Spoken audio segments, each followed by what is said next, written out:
This is the one that we don't know who it is yet. We're tracking him down, we're getting ever closer. He does take away certain parts of the animal. He will come back and display them in certain areas. Has the Croydon Cat Killer moved on to humans? We don't know. Hi, I'm Rob and I work for SLAIN, which is the South London Animal Investigation Network. And we are investigating mainly the Croydon and UK cat killer. And some of what I'm going to say today is to do with that aspect of people actually killing animals when they're younger and then moving on to human beings.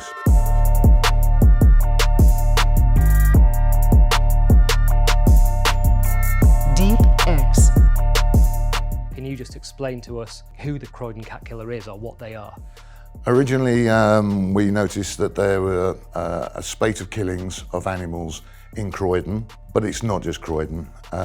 It became the M25 cat killer and then became the UK cat killer because we've had certain incidences which can only have been done by that single individual.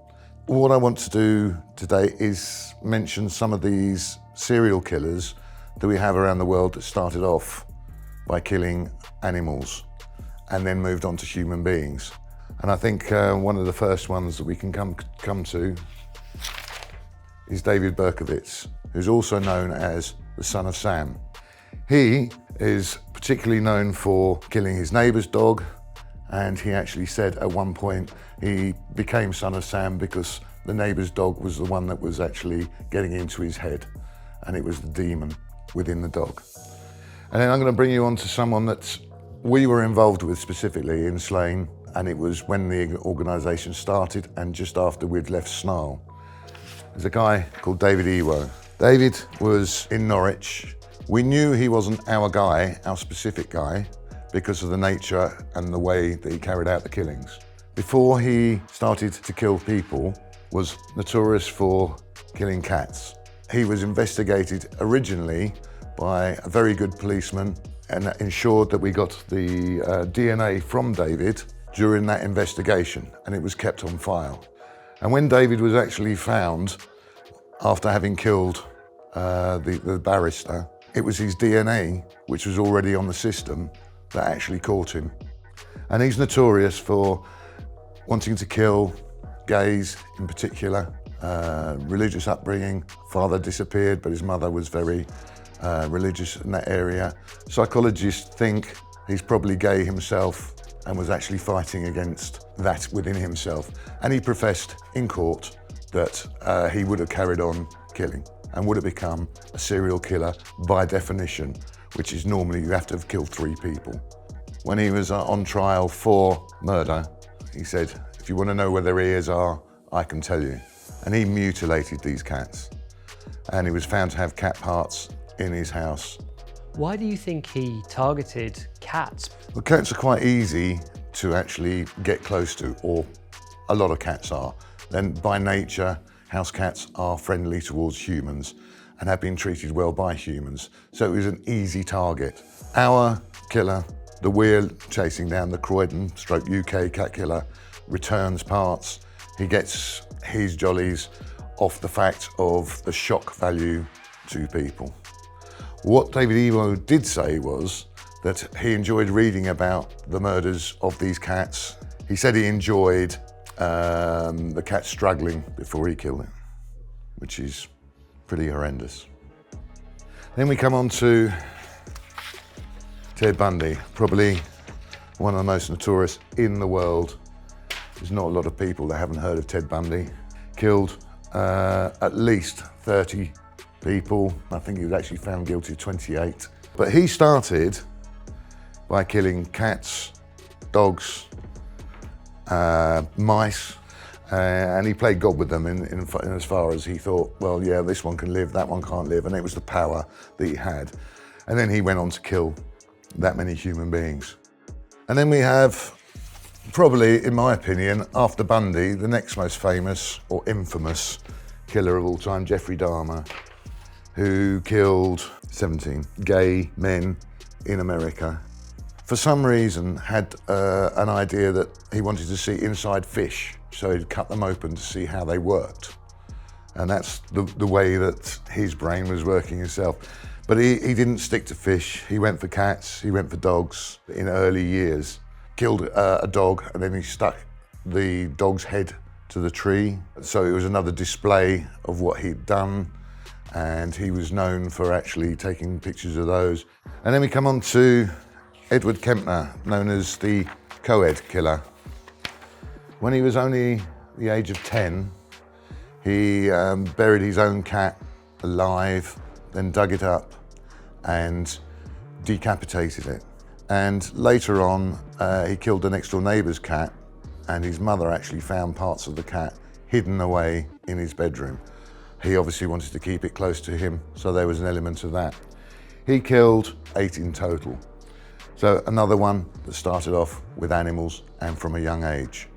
So he liked to keep pieces like trophies. Do you suspect that the person you're looking for does the same thing? 100%.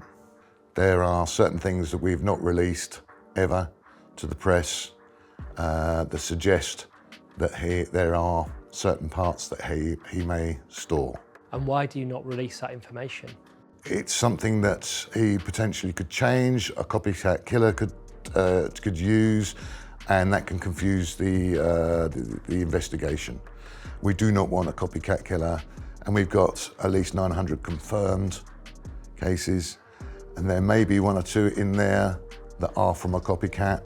We can't say for definite. What we can say for definite is there's human involvement, because we never put a case down as confirmed unless the vet has confirmed that there has been other objects used, i.e. not claws, not anything else.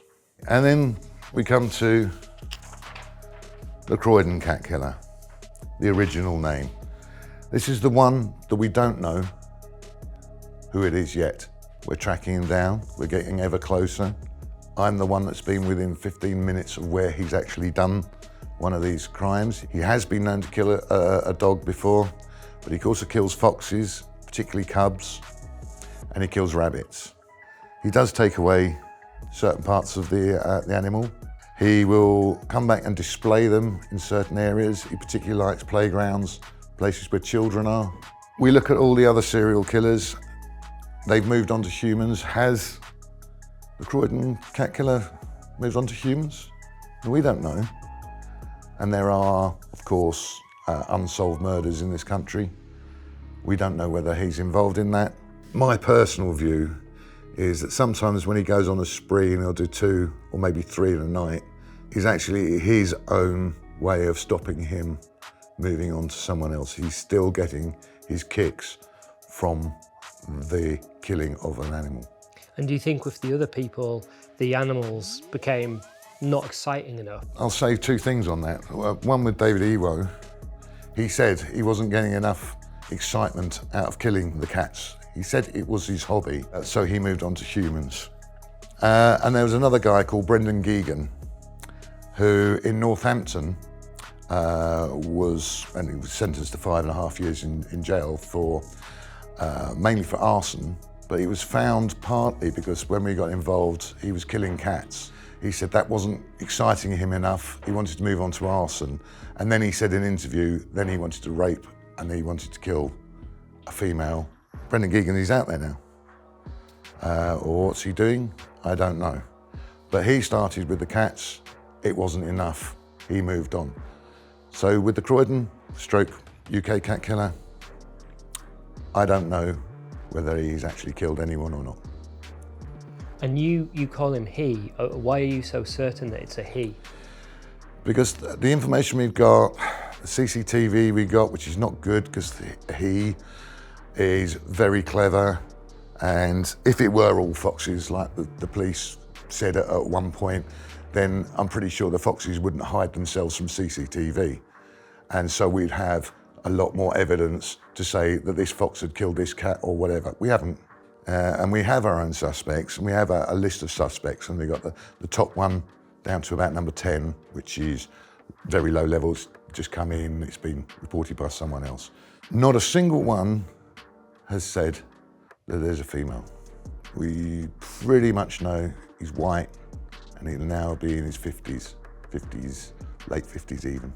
And you say that you spent 15 minutes in the same area as him while he committed one of the killings. I was 15 minutes away when the owner told us about the cat gone missing, at the times, etc. Because although I do the health, safety and security for Slane, I also do patrols regularly. I was in a particular area, I'm not going to say where it was, because he does come back to the same areas. Going by the calculation, I was there 15 minutes after the event. Yeah. So, you know, I'm exasperated.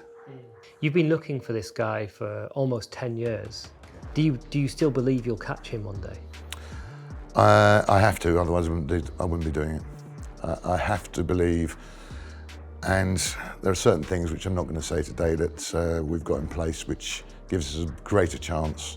He has to be lucky every time he's out. We only have to be lucky once. I mean, if we're thinking that it's someone that's killed potentially more than 900 animals, do you think the residents of South London are safe from a person like this? Never going to be 100% safe, because the guy carries either a machete or a really sharp object to cut off the heads and tails in one blow. No one's actually safe from him, but also it's not something to panic about, because he's one guy. We're only guaranteed that he's killed the animals. We have no guarantees that he's actually gone for a human. I personally think he's a coward, and that's my own personal view.